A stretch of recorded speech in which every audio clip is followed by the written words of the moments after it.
नमस्कार दोस्तों, स्वागत है आपका एक और नई वीडियो में। तो आज की वीडियो में हम देखेंगे क्लास 12 सामान्य हिंदी का एक और चैप्टर जिसका नाम है अशोक के फूल। अशोक के फूल नामक चैप्टर से काफ़ी ज़्यादा गद्यांश पूछे जाते हैं। आज हम वही गद्यांश और उनके आंसर आसान भाषा में समझने वाले हैं। इसके लेखक सबको पता ही होगा जो क्लास 12th में हैं, यहाँ तक आ ही गए हैं तो आपके लेखक के नाम तो पता ही होंगे, आचार्य हजारी प्रसाद द्विवेदी। यहाँ पर मैं वो महत्वपूर्ण गद्यांश लेकर आया हूँ इस चैप्टर से जो हर साल पूछे जाते हैं, किसी न किसी सेट में आपको देखने को मिल ही जाएंगे। जितने मैं आज गद्यांश कराने वाला हूँ इस चैप्टर से, अगर उतने तैयार कर लेते हैं तो इस चैप्टर से कुछ भी और तैयार करने की ज़रूरत नहीं पड़ेगी, सिर्फ लेखक के जीवन परिचय के अलावा। क्योंकि हजारी प्रसाद द्विवेदी का जीवन परिचय भी काफ़ी ज़्यादा पूछा हुआ है, जिसको मैंने बारीकी से करा रखा है। पीडीएफ से मैं इसलिए करा रहा हूँ ताकि जो ये वीडियो है ज़्यादा लंबी ना हो और आसानी से आपको समझ में आ सके। तो चलिए देखते हैं पहला हमारा महत्वपूर्ण गद्यांश क्या है इस चैप्टर से। अगर ये इतने गद्यांश तैयार कर लेते हैं इस चैप्टर से, मैं दिखा देता हूँ आपके पास कितने गद्यांश से, सब कुछ पीडीएफ मिल जाएगी बिल्कुल बारीकी से आपको। तो यहाँ समझते हुए चलिए, मैं आपको लास्ट में पीडीएफ बता दूंगा कहाँ से डाउनलोड कर सकते हैं। तो सबसे पहला जो हमारा गद्यांश है उसको समझते हैं। हमारा पहला गद्यांश है, अशोक को जो सम्मान कालिदास से मिला। अशोक को जो सम्मान कालिदास से मिला वह अपूर्व था। सुंदरियों के आसिंजनकारी नुपुर वाले चरणों के मृदु आघात से वह फूलता था। कोमल कपोलों पर कड़वितंस के रूप में झूलता था और चंचल नील अलंकों की अचंचल शोभा को 100 गुना बढ़ा देता था। वह महादेव के मन में क्षोभ पैदा करता था, मर्यादा पुरुषोत्तम के चित्त में सीता का भ्रम पैदा करता था और मनो जन्मा देवता के एक इशारे पर कंधे पर से ही फूट उठता था।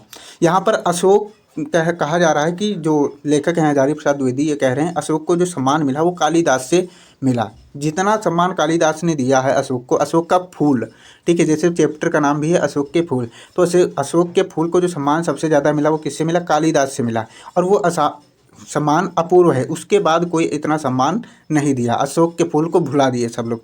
इस गद्यांश से कितने ज़्यादा क्वेश्चन पूछे हुए हैं यहाँ पर, जितने आज तक जितने सेट में जितने क्वेश्चन पूछे हुए हैं सभी क्वेश्चन यहाँ पर आपको मिलेंगे।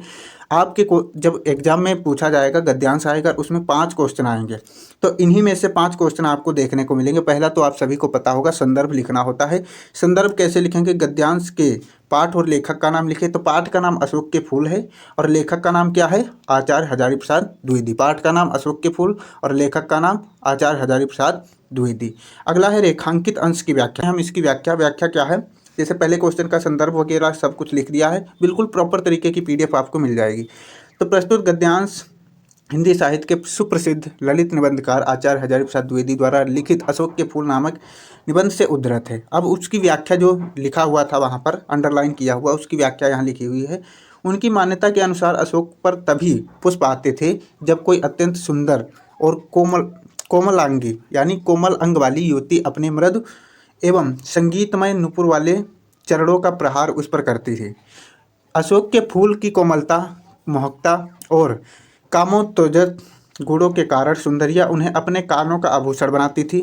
अशोक के फूल का यह आभूषण जब उनके गालों पर झूलता था तो उनकी मोहकता में अपरिमित वृद्धि हो जाया करती थी। वे अपनी काली नीली बेड़ी में जब, काली नीली बेली का मतलब यहाँ पर लिखा हुआ है चोटी में, जब अशोक पुष्पों को गूंथती थी तो उनकी चंचल लताओं की शोभा को ये पुष्प 100 गुना बढ़ाकर उन्हें ऐसा मनोमुग्धकारी रूप प्रदान करते थे कि देखने वाले की दृष्टि उन चंचल लताओं में भी स्थिरता को प्राप्त कर लेती थी। चंचल लताओं में भी स्थिरता, यानी चंचल लताओं को ही, बालों को ही देखा करते थे देखने वाले। इस तरीके से फूल लगते थे जब अशोक के फूल बालों में लगाए जाते थे। यहाँ पर बता रहे हैं हजारी प्रसाद द्विवेदी, जो इसकी कोमलता है, सुंदरता है अशोक के फूल की, तब बढ़ती थी जब कोई सुंदरी इसको अपने बालों में लगाती थी, और जब सुंदरी बालों में लगा लेती थी तो कोई भी अगर देखता था तो देखता ही रह जाता था, अर्थात देखने वाले की दृष्टि उनसे हटती नहीं थी। अशोक के कामोत्तेजक गुणों के कारण ही भगवान महादेव का हृदय उसके प्रति क्षोभ यानी क्रोध से भर गया था। इसी कारण वियोगी राम भी उसकी पुष्पित लता को अपनी प्रिया के स्तन समझकर उसका आलिंगन करने को उद्यत हो गए थे। यह काम के देवता मनोज के एक संकेत का ऊर्ध्व भाग को इतना कामुक बना देता है जिसे देखकर ऐसा लगता है कि मानो व्यक्ति के कंधों से साक्षात अशोक का वृक्ष ही फूट पड़ा है। तो यहाँ पर व्याख्या बिल्कुल आसान है। इतनी बड़ी व्याख्या मैं इसलिए यहाँ पर आपको प्रदान कर रहा हूँ ताकि देखिए जो कोई लिखता है एग्ज़ाम में, हम भी लिखे हैं तो हमको भी पता है कि हम याद करके तो बहुत जाते हैं, पर जब एग्ज़ाम में पहुँचते हैं तो वहाँ हमें याद किया हुआ कुछ ही बचता है। और इतना बढ़ा चढ़ाकर मैं इसलिए लिख दिया हूँ कि अगर याद भी करेंगे तो आपको कुछ लाइनें वहाँ पर लिखने को मिल ही जाए। कुछ लाइनें आसान होती हैं जो आपको आसानी से समझ में आ गई होंगी। इसमें कुछ नहीं है, बस ये समझ बता देना कि अशोक का फूल की जितनी तारीफ़ हुई है तो कालिदास ने सबसे ज़्यादा सम्मान दिया है। और फिर अशोक का फूल तब सुंदर लगता है जब कोई सुंदर लड़की अपने बालों में इसे लगाती है, और जब बालों में लगाती है तो देखने वाले उनके बालों चोटियों को ही देखते रह जाते हैं। बस ये समझा देना है। फिर अगला क्वेश्चन यहाँ पर क्या है, अगला क्वेश्चन है अशोक का अत्यधिक वर्णन करके उसे तत्कालिक समाज में सम्मानित स्थान किसने दिलाया। यहाँ पर आप देख सकते हैं अशोक को जो सम्मान कालिदास से मिला वह अपूर्व था। तो सम्मान सबसे ज़्यादा किसने दिलाया, कालिदास ने दिलाया। जैसा कि आप यहाँ उत्तर में भी देख सकते हैं लिखा हुआ है, क्या लिखा है, अशोक का अत्यधिक वर्णन करके उसे तत्कालिक समाज में सम्मानित स्थान महाकवि कालिदास ने दिलाया। अगला क्वेश्चन यहाँ पर क्या लिखा हुआ है, चलिए समझते हैं। अगला क्वेश्चन है अशोक के प्रति महादेव का हृदय किस कारण क्रोध से भर गया था। अब इसका भी उत्तर यहाँ पर देखिए, अशोक के प्रति महादेव का हृदय उसके कामोत्तेजक गुणों के कारण क्रोध से भर गया था। यानी कामना वाली जो उत्तेजक गुण थे उनके कारण जो महादेव का हृदय था वो क्रोध से भर गया था अशोक के प्रति। तो ये इसका उत्तर हो जाएगा। अगला क्वेश्चन है उपर्युक्त गद्यांश में मनोजन्मा देवता किसे कहा जाता है। मनोजन्मा देवता किसे कहा जाता है, इसका उत्तर देखते हैं। इसका उत्तर यहाँ लिखा है उपर्युक्त गद्यांश में मनोजन्मा देवता कामदेव को कहा जाता है। किसको कहा जाता है, कामदेव को कहा जाता है। अगला क्वेश्चन है संस्कृत के किस कवि ने अशोक को सम्मानित किया। संस्कृत के किस कवि ने अशोक को सम्मानित किया, तो फिर वही क्वेश्चन है, यानी घुमा फिरा के इस तरीके से भी ये क्वेश्चन पूछा हुआ है। जैसा कि यहाँ पर आप देख सकते हैं गा नंबर जो क्वेश्चन है, अशोक का अत्यधिक वर्णन करके उसे तत्कालिक समाज में सम्मानित स्थान किसने दिलाया, तो कालिदास ने। और संस्कृत में किस कवि ने अशोक को सम्मानित किया, तो वो भी कालिदास ही रहेंगे। तो उम्मीद करता हूँ कि इसका भी उत्तर आपको समझ में आ गया होगा। संस्कृत के किस कवि ने अशोक को सम्मानित किया, वो भी कालिदास ने। अशोक पर फूल आने के संबंध में लेखक क्या विचार करते हैं। अशोक पर फूल आने पर लेखक क्या विचार करते हैं, संबंध में क्या विचार करते हैं। वो कहते हैं, अभी हमने जब इसकी व्याख्या पढ़ी थी तो यहाँ पर लिखा था अशोक पर फूल तभी आते हैं, अशोक पर फूल तब आते हैं जब कोई कोमलांगिनी, जैसे यहाँ पर लिखा है, जब कोई अत्यंत सुंदर और कोमलांगिनी युवती अपने मृदु एवं संगीतमय नुपुर चरणों वालों का प्रहार करती है। तो यहाँ पर लिखा हुआ है कि अशोक में फूल तभी आते हैं जब कोई सुंदरी उनको अपने बालों में सजाती है, उन पर प्रहार करती है, उनको अपने बालों में सजाती है, केस में, चोटियों में जब सजाती है तभी ऐसा लगता है कि अशोक के वृक्ष में फूल आए हैं। आसिंजनकारी तथा कर्णवंतस के अर्थ लिखिए। आसिंजनकारी तथा कर्णवंतस के उत्तर लिखिए। तो इसके उत्तर आगे यहाँ पर आपको देखने को मिल जाएंगे। आसिंजनकारी का अर्थ है झंझनाहट, यानी छम छम ध्वनि उत्पन्न करने वाला। और कर्णवतंस का अर्थ है कान का आभूषण। कर्णवतंस का अर्थ है कान का आभूषण। जैसा कि हमने देखा था कि अशोक पर फूल आने के संबंध में लेखक के विचार यही हैं कि अशोक के वृक्ष पर फूल तभी आते हैं जब कोई सुंदरी अपने नुपुर युक्त चरणों से मृदु प्रहार उस पर करती है। तो ये जैसा व्याख्या में लिखा था सेम टू सेम वही यहाँ पर लिखा हुआ है। यानी क्वेश्चन घुमा फिरा कर पूछ सकता है, पर जो आपका आंसर रहेगा वो सेम ही रहेगा। बस ये गद्यांश आपको तैयार कर लेने हैं। मैं ये गारंटी लेता हूँ अगर आप ये तैयार कर लेते हैं तो इस चैप्टर से जीवन परिचय के अलावा कुछ भी तैयार करने की ज़रूरत नहीं पड़ेगी। यानी इतने ही गद्यांश आपको पूरे नंबर इस चैप्टर से दिला देंगे। आगे देखते हैं आगे कौन सा हमारा गद्यांश है। अगला गद्यांश है जो सबसे ज़्यादा पूछा हुआ है। कहते हैं दुनिया बड़ी भुलक्कर है, केवल उतना ही याद रखती है जितने से उसका स्वार्थ सधता है, बाकी को फेंक कर आगे बढ़ जाती है। शायद अशोक से उसका स्वार्थ नहीं सधा क्योंकि उसे वह याद रखती, सारा संसार स्वार्थ का अखाड़ा ही तो है। अब यहाँ कह रहे हैं कि लेखक जो हैं हजारी प्रसाद द्विवेदी कहते हैं कि दुनिया बड़ी भुलक्कड़ है, दुनिया बहुत भुलक्कड़ है। क्योंकि पहले जो कालिदास ने अगर इनके बारे में थोड़ी रचनाएं नहीं की होती तो कोई भी इसको आज नहीं जान पाता कि अशोक नामक कोई वृक्ष होता था जिसमें अशोक के फूल भी लगते थे। क्योंकि उन्हीं की वजह से जान पाई दुनिया। अगर वो नहीं करते, और आज भी अशोक के वृक्ष के अशोक का फूल कहाँ पर है, किस तरीके का है, कोई भी नहीं जानता है। यानी दुनिया बहुत भुलक्कड़ है, सब उतना ही याद रखती है जितने से उसका स्वार्थ सधता है। अब इसके प्रश्न किस तरीके के हैं, उपर्युक्त गद्यांश के पाठ और लेखक का नाम लिखिए। तो पाठ का नाम क्या है, अशोक के फूल। लेखक का नाम है हजारी प्रसाद द्विवेदी, आचार्य हजारी प्रसाद द्विवेदी। अब रेखांकित अंश की व्याख्या देख लेते हैं क्या है। जैसे यहाँ पर आपको पाठ का शीर्षक वगैरह सब दिख जाएगा, आगे व्याख्या लिखी हुई है, देख लेते हैं। यह संसार बड़ा स्वार्थी है। शुरुआत में लिखेंगे, लेखक कहते हैं यह संसार बड़ा स्वार्थी है, इसलिए यह उन्हीं बातों को याद रखता है जिनसे उसका कोई स्वार्थ सिद्ध होता है, अन्यथा व्यर्थ स्मृतियों से यह अपने आप को बोझिल नहीं बनाना चाहता। यह उन्हीं वस्तुओं को याद रखता है जो उसके दैनिक जीवन में स्वार्थ पूर्ति में सहायता पहुंचाती हैं। यानी ये लेखक जो हैं कहते हैं भाई संसार स्वार्थ का अखाड़ा है। और यहाँ पर पूछा हुआ भी है संसार किसका अखाड़ा है, जैसे क्वेश्चन में पूछा है स्वार्थ का अखाड़ा किसे कहा गया है, तो संसार को क्या कहा गया है, सारा संसार स्वार्थ का अखाड़ा ही तो है। तो सारा संसार क्या है, स्वार्थ का अखाड़ा है। अगला क्वेश्चन ग नंबर है, अशोक को विस्मृत करने का आधार किसे माना जाता है, यानी अशोक को भुला देने का आधार किसे माना जाता है। सारे मानव जाति को अशोक को विस्मृत करने का आधार माना जाता है। जैसा कि आप यहाँ पर देख सकते हैं, अशोक को विस्मृत करने का आधार संसार में स्वार्थ को माना जाता है, क्योंकि मनुष्य में जो स्वार्थ है, यानी जितनी मानव जाति है उसमें जो स्वार्थ है उसी को माना जाता है। अब क्योंकि उससे संसार का कोई भी स्वार्थ नहीं सकता, इसलिए संसार ने उसे विस्मृत कर दिया, भुला दिया। क्योंकि अब भाई जब किसी से कोई काम नहीं होता है तो आदमी जिससे काम नहीं होता उसको भुला देता, क्यों याद रखेगा व्यर्थ में। इसीलिए कहा गया है स्वार्थ को माना जाता है। अशोक को भुला देने का आधार किसे माना जाता है, स्वार्थ को। सब आदमी के पास जो अपना अपना स्वार्थ है, इसी के कारण अशोक को भुला दिया गया। लेखक ने दुनिया को किस तरह का व्यवहार बताया है, स्वार्थ का, ठीक है, क्योंकि व्यवहार तभी होता है जब उसका कोई स्वार्थ चलता है। लेखक ने दुनिया के व्यवहार के बारे में यह बताया है कि यह केवल उसी को याद रखती है जिससे उसका कोई स्वार्थ सधता है। और संसार को स्वार्थ का अखाड़ा कहा है। संसार को क्या कहा है, स्वार्थ का अखाड़ा कहा है। अगला महत्वपूर्ण गद्यांश है, अशोक का वृक्ष जितना भी मनोहर हो, जितना भी रहस्यमय हो, जितना भी अलंकारमय हो, परंतु है वह उस विशाल सामंत सभ्यता की परिष्कृत रुचि का ही प्रतीक। परंतु क्या है भाई, परंतु वह उस विशाल सामंत सभ्यता की परिष्कृत रुचि का ही प्रतीक है जो साधारण प्रजा के परिश्रमों पर पली थी। उसके रक्त के संसार कड़ों को खाकर बड़ी हुई थी। उसके जो रक्त के संसार थे वो रक्त के संसार कड़ों को खाकर बड़ी हुई थी, और लाखों करोड़ों की अपेक्षा से जो समृद्ध हुई थी वे सामंत उखड़ गए। वे क्या, वे सामंत उखड़ गए, समाज ढह गए, और दिनोत्सव की धूमधाम भी मिट गई। दिनोत्सव की क्या हो गई, धूमधाम जो होती थी, दिन में उत्सव होते थे, वो भी मिट गई। संतान कामिनियों को गंधर्वों से अधिक शक्तिशाली देवताओं का वरदान मिलने लगा। पीरों ने, भूत भैरवों ने, काली दुर्गा ने यक्षों की इज्जत घटा दी। काली दुर्गा ने यक्षों की इज्जत घटा दी। दुनिया अपने रास्ते चली गई, अशोक पीछे छूट गया। अशोक कहाँ चला गया भाई, पीछे छूट गया, यानी सब अपने अपने काम में बिजी हो गए और अशोक के फूल को भुलाते चल गए।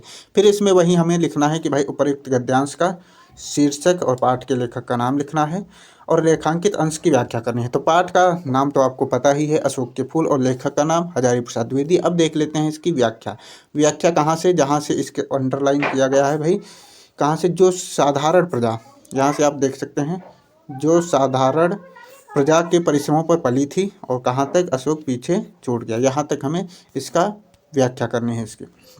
तो व्याख्या देखते हैं किस तरीके से लिखी हुई है। जो किसान मजदूर जैसे साधारण लोगों का शोषण करती रही है, यह वृक्ष जिस पूंजीपति वर्ग का प्रतिनिधित्व करता है, वह सदैव आम लोगों का खून चूसकर फलता फूलता रहा। इस पूंजीपति वर्ग की समृद्धि का कारण भी आम जनता का शोषण ही रहा है। मगर आज समय बदल गया, किसान मजदूर और अन्य साधारण लोग अब अपने अधिकारों के प्रति सचेत हो गए। इसीलिए सामंतों और पूंजीपतियों की वह बादशाहत अब समाप्त हो गई। इसलिए उनके द्वारा अपने आमोद प्रमोद और मौज मस्ती के लिए आयोजित किए जाने वाले मदनोत्सव जैसे पूर्वों की धूमधाम भी अब समाप्त हो गई। संतान की कामना करने वाली स्त्रियां अब अशोक वृक्ष की शरण में नहीं जाती, क्योंकि उन्हें वैभव के देवता माने जाने वाले गंधर्वों के वरदान की आवश्यकता नहीं रह गई। अब उन्हें गंधर्वों से अधिक शक्तिशाली पीर, पैगंबर, शिव, दुर्गा आदि का आशीर्वाद प्राप्त होने लगा। पहले क्या होता था, जब जिस स्त्री को भाई संतान की कामना होती थी, वो अशोक के वृक्ष के पास जाती, उसका फूल लगाती थी, और जो उसके जैसे हस्बैंड वगैरह होते थे तो वो उसको देखकर मोहित हो जाते थे। इससे क्या होती, संतान प्राप्ति की जो कामना होती थी वो पूर्ण होती थी। पर आजकल वो सब वरदान वरदान जैसे समझते थे कि हम पुष्प लगाएंगे तो वरदान हमें समझ लो मिल गया है, तो ये आजकल नहीं रहा। आजकल क्या हो गया, देवता माने जाने वाले जो गंधर्व हैं उनकी आवश्यकता भी नहीं रही। अब उन्हें गंधर्वों से अधिक शक्तिशाली पीर पैगंबर शिव दुर्गा आदि का आशीर्वाद प्राप्त होने लगा, यानी पीर पैगंबर शिव दुर्गा इन सबको सम्मानने लगे। तब से भाई जो कामना थी वो संतान प्राप्ति की, वो भी नहीं रही। अब तो ये सब व्रत रखो, ये करो वो करो, इससे ही संतान प्राप्ति हो जाती है। तो यहाँ पर वही बताया जा रहा है, अतः यक्ष गंधर्व आदि संपन्न देव जातियों के साथ ही इनके प्रतीक अशोक वृक्ष का महत्व भी कम हो गया। इसका परिणाम यह हुआ कि लोग इनकी उपेक्षा करके इनसे दूर होते चले गए। इनका स्थान दूसरे देवी देवताओं ने ग्रहण कर लिया और वे इनके शोक को दूर करने वाली देवी देवताओं के रूप में प्रतिष्ठित हो गए। अब जब अन्य साधनों और देवताओं में से लोग अशोक अर्थात शोक रहित हो गए, उनका शोक से पीछा छूट गया, तो वे कभी संतान सुख प्रदान कर कामिनियों के शोक को दूर करने वाले अशोक वृक्ष को भी भूलकर उसे पीछे छोड़कर आगे बढ़ गए। इस प्रकार आज अशोक का महत्व जनजीवन से समाप्त हो गया। यानी यहाँ पर बताया जा रहा है, पहले जब अशोक का वृक्ष था तो अशोक के वृक्ष को संतान प्राप्ति के लिए एक वरदान माना जाता था। वहाँ स्त्रियाँ जाती थी, उसके फूल अपने जो है बालों में लटाओं में लगाती थी, जिसको देखकर उनके जो पति थे वो मोहित हो जाते थे। इससे संतान प्राप्ति की जो इच्छा थी वो भी पूरी हो जाती थी। पर आजकल क्या हो गया, आजकल पैगंबर शिव दुर्गा आदि जैसे देवी देवताओं ने इनका स्थान ग्रहण कर लिया भाई अशोक का। तो अब देवी देवताएं शोक हरने लगे इन स्त्रियों का, तो अशोक के फूल को सब भुला दिए। इसी वजह से अशोक का फूल पीछे छूट गया और लोग आगे बढ़ते चले गए।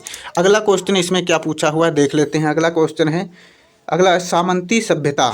अगला क्वेश्चन है, सामंती सभ्यता की परिष्कृत रुचि का प्रतीक कौन है? सामंती सभ्यता का परिष्कृत रुचि का प्रतीक कौन है? भाई अशोक वृक्ष है। यहाँ पर लिखा है सामंती सभ्यता की परिष्कृत रुचि का प्रतीक अशोक वृक्ष है। अगला क्वेश्चन है, अगला क्वेश्चन, अशोक का वृक्ष जितना भी मनोहर हो, जितना भी रहस्यमय हो, इस वाक्यांश में किस रहस्य की ओर संकेत किया गया है? किस रहस्य की ओर संकेत किया गया है? अशोक का वृक्ष जितना भी मनोहर हो, जितना भी रहस्यमय हो, इसमें किस रहस्य की ओर संकेत किया गया है, ये हमें यहाँ पर बताना है। यहाँ पर लिखा हुआ है, अशोक का वृक्ष जितना भी मनोहर हो, जितना भी रहस्यमय हो, इस वाक्यांश में इस रहस्य की ओर संकेत किया गया है कि अशोक के वृक्ष की पूजा इसलिए भी की जा रही थी कि उसने संतान संबंधी मनोकामना को पूर्ण करने वाला भी माना जाता था। उसे क्या माना जाता था? संतान संबंधी मनोकामना को पूर्ण करने वाला भी माना जाता रहा था।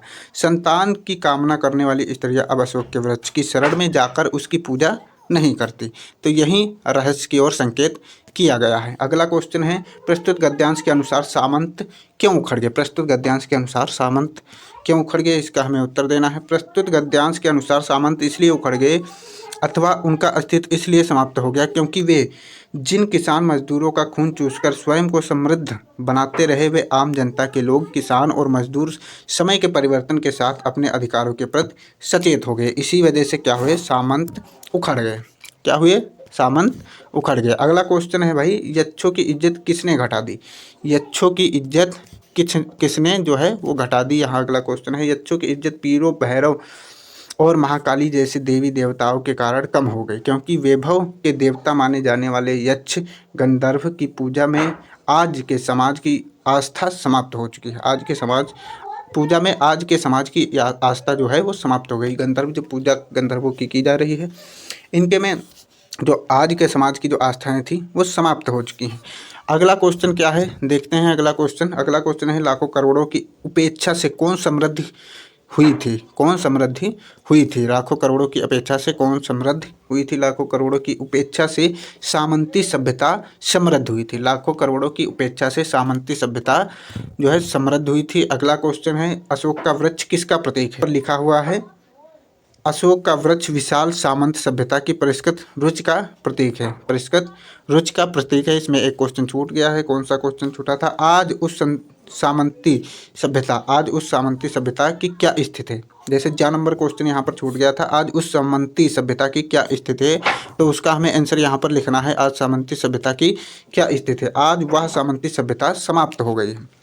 आज वह सामंती सभ्यता का क्या स्थिति है भाई, क्या स्थिति है, आज वह सामंती सभ्यता समाप्त हो गई। लास्ट क्वेश्चन इसमें है, इस गद्यांश का लास्ट क्वेश्चन, कौन उखड़ और ढह गए, कौन उखड़ और ढह गए, इसमें पूछा हुआ क्वेश्चन है। सभी सामंत उखड़ गए और समाज ढह गए। देखिए यही गद्यांश आपको किसी न किसी हाल में तैयार कर लेने हैं, बिल्कुल साफ़ सुथरी PDF आपको प्रोवाइड करा दी जाएगी। अगर आप चैनल पर नए हैं तो चैनल को सब्सक्राइब कर लीजिए। संपूर्ण हिंदी, संपूर्ण इंग्लिश की बिल्कुल फ्री में PDF मैं आपको प्रोवाइड कराऊंगा, जो रामबाण साबित हो जाएंगी, एग्ज़ाम तक आप खुद देखेंगे। और फिजिक्स केमिस्ट्री की मैं वीडियो डेली लाता रहा हूं, जो बोर्ड के जरिए आपको बताता रहूंगा। जो बड़े बड़े टॉपिक हैं जिनकी PDF मैंने बना रखी है, तो PDF से आपको समझा दूंगा, जिससे आपके कम समय में अच्छे से अच्छी तैयारी हो सके। मिलते हैं नई वीडियो में, तब तक के लिए जय हिंद। लेकिन PDF का लिंक आपको मैं बता देता हूँ कहाँ से डाउनलोड कर सकते हैं। PDF का लिंक डिस्क्रिप्शन में मिल जाएगा, वहाँ से PDF डाउनलोड कर सकते हैं। जय हिंद।